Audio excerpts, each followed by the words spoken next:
వెంకటేశ్వర స్వామి వారి అవతారమునందు ఉన్న గొప్పతనం ఏది అంటే కేవలము ఆయన దర్శనము చేత అంత పుణ్యాన్ని సంపాదిస్తాడు.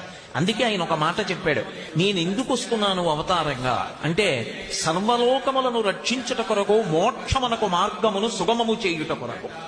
కలియుగంలో మోక్షాన్ని పొందడం అంత తేలికైనటువంటి విషయం కాదు. కానీ ఎవరు నా యందు భక్తితో ఉంటారో, ఎవరు నా యందు ప్రీతి కలిగి ఉంటారో అటువంటి వారి పట్ల నేను సదా ప్రసన్నుడనై ఉంటాను. అందుకే స్మరణాత్ సర్వ పాపఘ్నం. ఒక్కసారి వెంకటాచల క్షేత్రాన్ని కళ్ళు మూసుకుని ఆ 7 కొండలు తలుచుకుని, ఆ 7 కొండలు, 7 కొండల మీద ఉన్నటువంటి ఆనందనిలయ విమానం, ఆనందనిలయ విమానంలో పద్మపీఠం మీద నిలబడినటువంటి ఆ స్వామి యొక్క దివ్యమంగళ విగ్రహాన్ని, ఆ దివ్యమంగళ విగ్రహం యొక్క వైభవాన్ని, ఆయన నిలబడేటటువంటి రీతిని, ఆయన పట్టినటువంటి ముద్రల్ని ఒక్కసారి స్మరించినంత మాత్రం చేత స్మరణాత్ సర్వపాపఘ్నం, ఆ స్వామి పేరు వెంకటేశ్వర.